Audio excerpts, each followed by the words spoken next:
e não esquece o nome de lugar nenhum. Glória a Deus.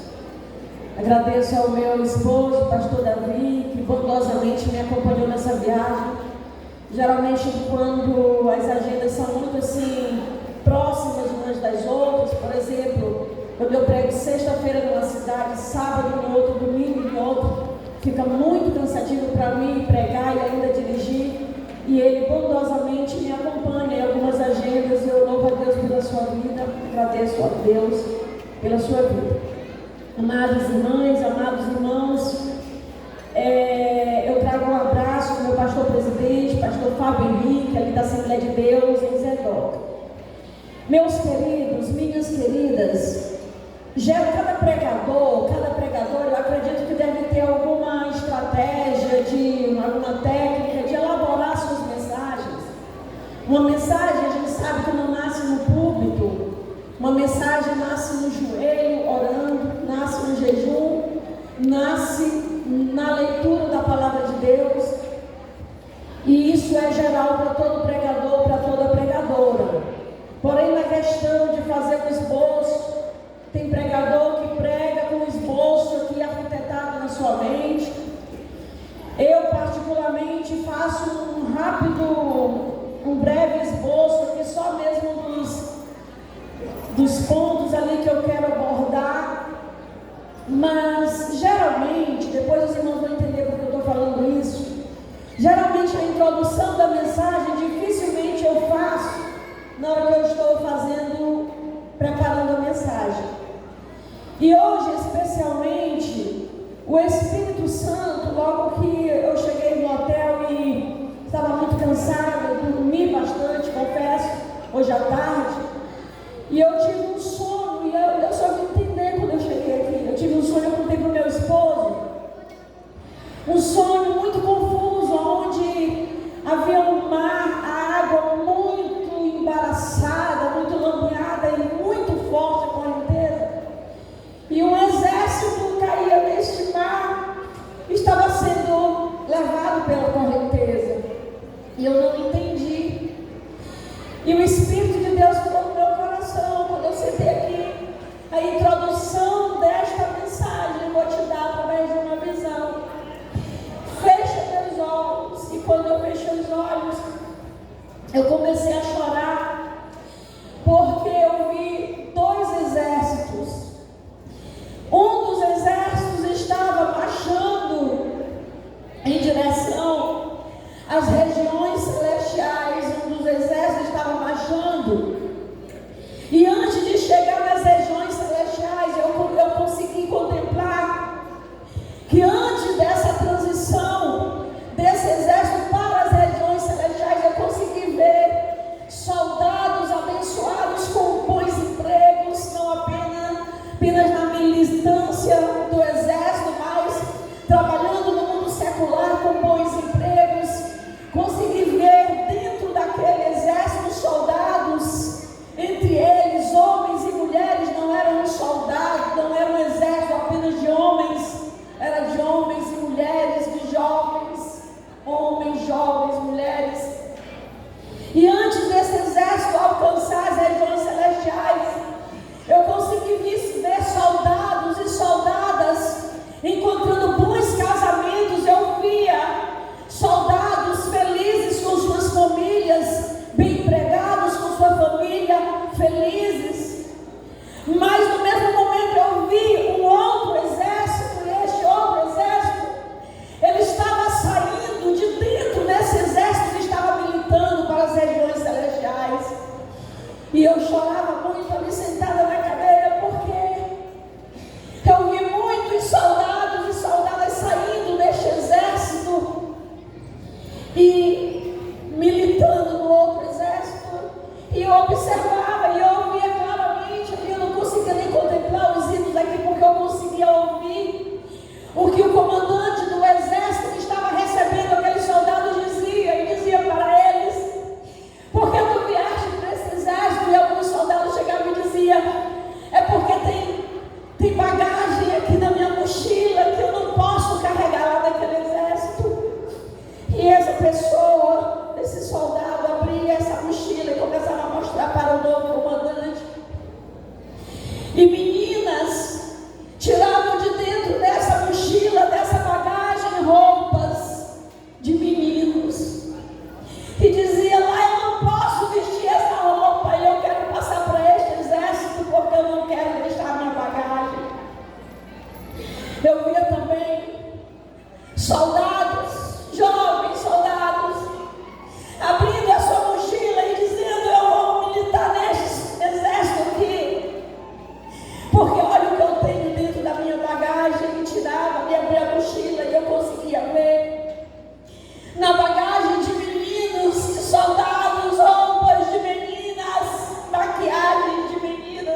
em Brasília, já olhei em outros estados, eu já olhei, mas aqui eu ainda não vi. É um cigarro eletrônico e outro onde tem tipo uma maquininha assim, uma coisa, e eles ficam com um caninho fumando daquela forma, e esses soldados passando e saindo.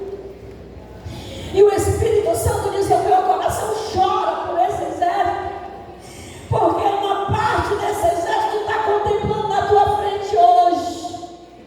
Soldados que estão aqui marchando, mas que o inimigo está dizendo: é melhor passar para o outro, porque lá tu pode levar bagagem. O Espírito de Deus falava ao meu coração também. Mas hoje haverá uma decisão aqui. Soldados que já estavam prestes a passar para o outro exército vão se posicionar nesta noite e vão dar em direção e vão permanecer e vão pegar suas cargas e vão jogar, porque o meu exército vai alcançar o alvo. Oh, aleluia! Ele veio, ele está aqui nesta noite, aleluia! Glória a Deus! E por fim, o sonho que eu tive lá do mar revolto foi, na verdade, o final da visão que eu tive sentada aqui nessa cadeira. Porque no mar revolto, o exército que se jogou lá foi o exército que saiu de dentro do exército que estava militando para o céu. Enquanto o exército que estava militando para o céu, antes de chegar nas regiões celestiais, desfrutou de casamentos abençoados, desfrutou de bons empregos, de felicidade. O exército que saiu, que foi militar no outro, se jogou em alto mar e se acabou. Então eu gostaria, a título de introdução, eu sei que o Espírito de Deus, Ele sabe com quem Ele quer falar, então a título de introdução, eu quero deixar esta visão, eu quero dividir com você esta visão. Porque onde o Espírito de Deus está, onde o Espírito de Deus age, a sua manifestação. E só entenderão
são geração eleita, sacerdócio real, nação santa, povo de propriedade exclusiva de Deus, a fim de proclamar as virtudes daquele que o chamou das trevas para a sua maravilhosa luz. O apóstolo Pedro, talvez inspirado, talvez não inspirado pelo Espírito Santo, mas talvez imaginando esta noite aqui e olhando para todos os jovens que aqui estão, de repente ele, pelo Espírito de Deus, teve um entendimento do sentimento que muitos não têm. Talvez o Espírito Santo deu para ele nesse momento em que ele escrevia aqui a visão desta cidade, a visão do teu coração especificamente, e olhando para dentro do teu coração e querendo responder para você respostas que só o Espírito Santo tem, e que trouxe para você nesta noite, e que disse para você quem você é. Você é geração eleita. Você não é apenas uma geração. Ele não diz assim, você é apenas mais uma geração. Não, ele diz assim, vocês são geração eleita. Vocês são uma geração que foi tirada de uma outra geração. Vocês foram eleitos. E ele é muito lindo isso aqui, porque isso abrange uma verdade muito grande. Porque a Bíblia já tinha dito isso, a Bíblia já tinha dito, ei, eu vos elegi antes da fundação do mundo. É tipo assim, jovem. É tipo assim, como diz vocês. É tipo assim, Deus olhou antes de você nascer, antes de você ser gerado na madre da tua mãe. Ele olhou você e ele pensou, ela vai ser assim, assim, assim. Ele vai ser desse jeito. Ela talvez até no decorrer da vida dela, enquanto ela não entender quem ela é, talvez até ela se chateie um pouquinho com o formato do cabelo dela. De repente, antes dela descobrir quem ela é de verdade, ela pode talvez não gostar da cor da pele dela. De repente, ela pode até se olhar no espelho e não gostar muito do formato do seu rosto. De repente, ele pode até se comparar com outra pessoa e pensar, eu queria ser daquele jeito. Mas aí, Deus, Ele é perfeito. Ele sabia o que Ele estava fazendo. Ele sabia quem Ele estava criando. Ele não criou vocês em série. Não. Ele não criou vocês em série.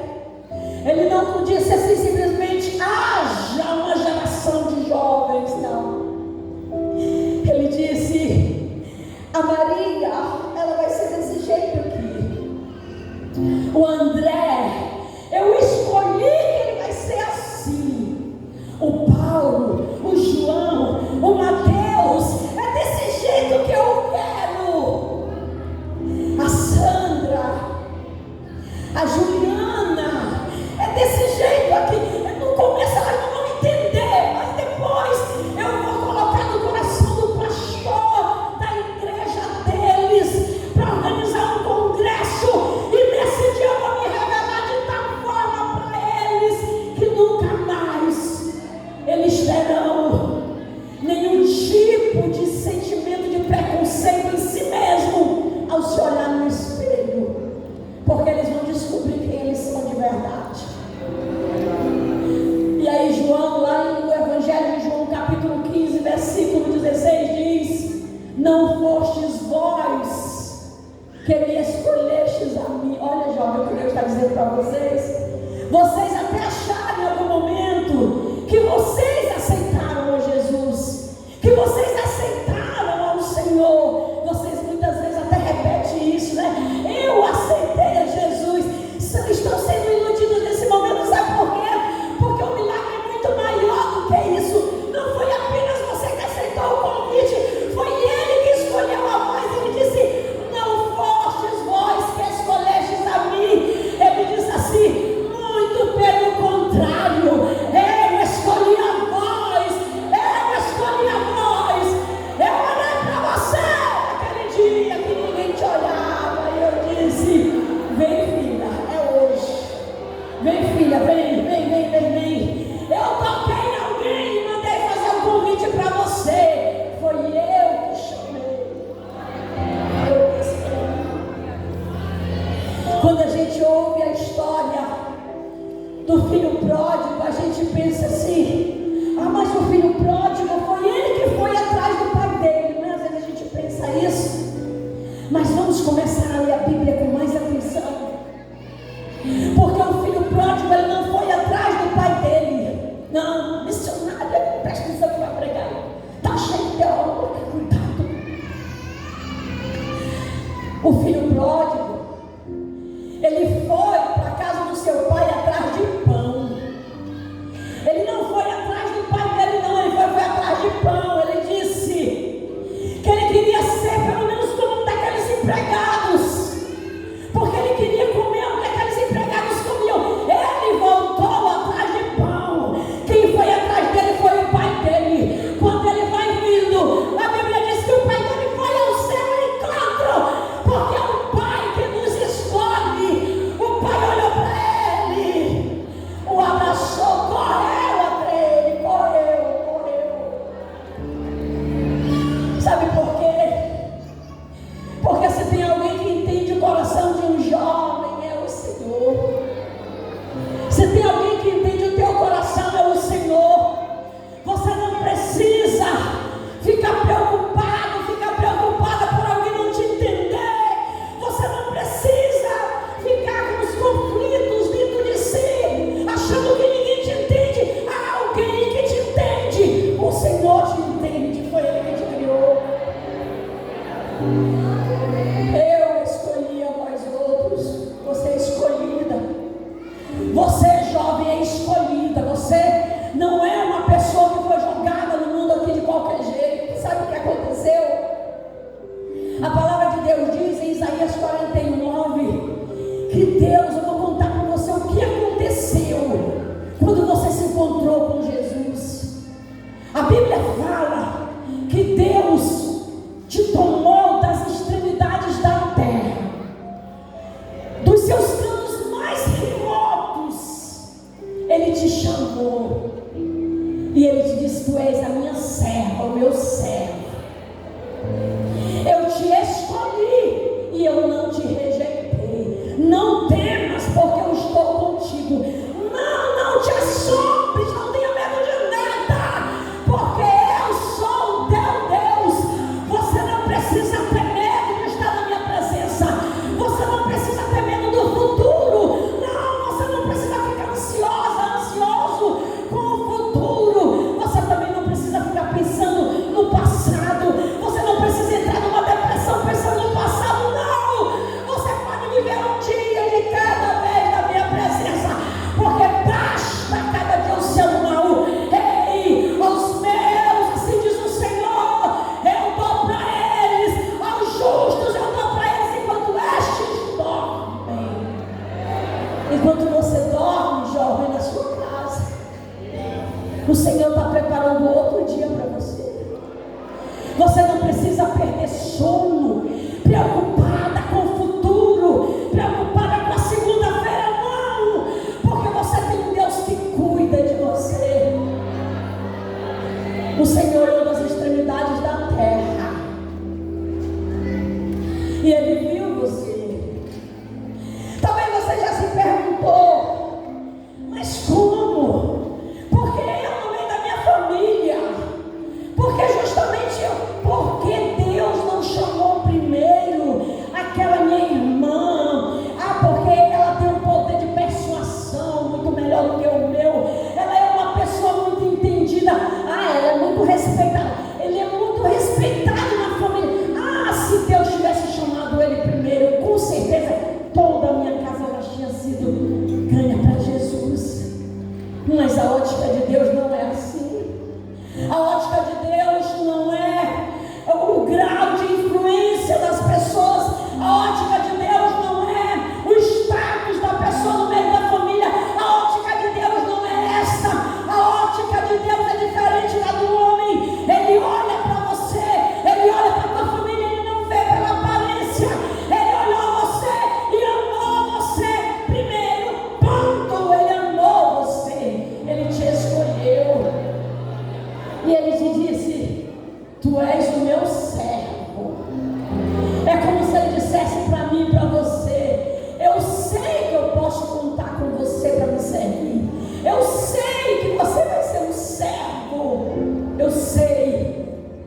está dentro de você. As pessoas olham de fora e veem a tua aparência, mas eu sou do teu coração.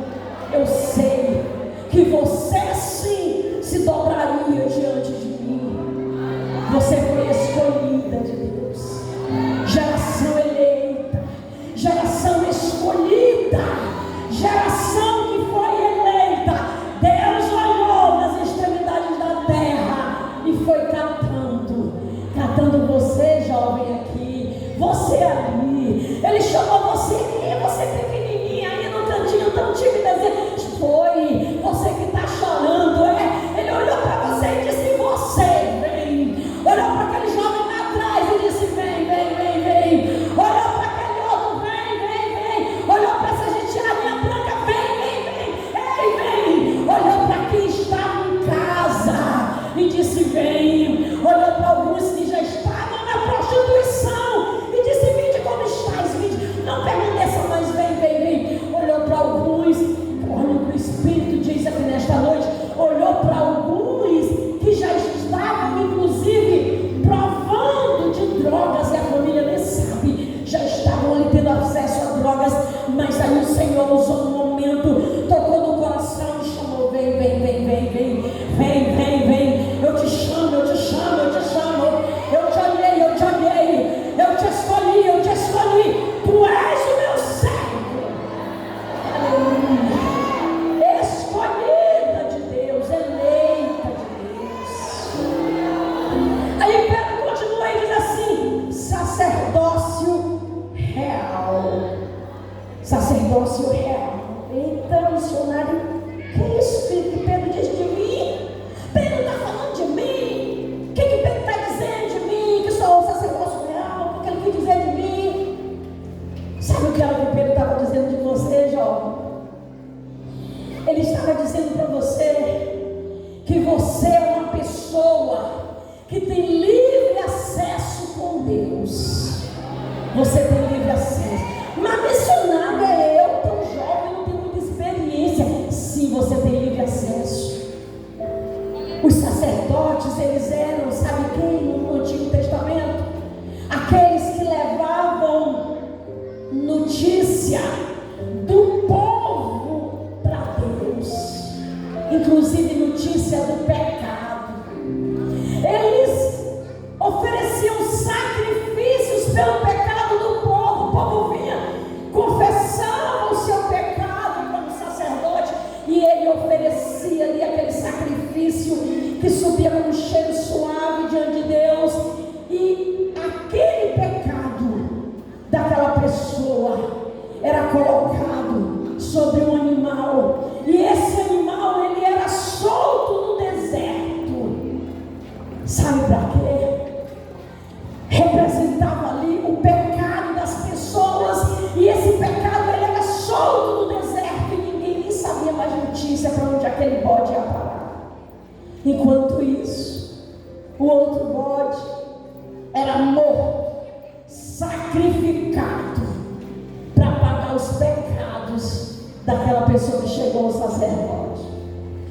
Aí Jesus olhou para você, jovem, e pensou: não, chega de estar encobrindo o pecado. Eu não quero mais só que os pecados sejam encobertos. Eu quero que eles sejam perdoados, e eu quero pagar o preço mesmo, e não quero que ninguém jogue em rosto esse pecado. Aí a Bíblia diz que o Senhor, Ele pega os nossos pecados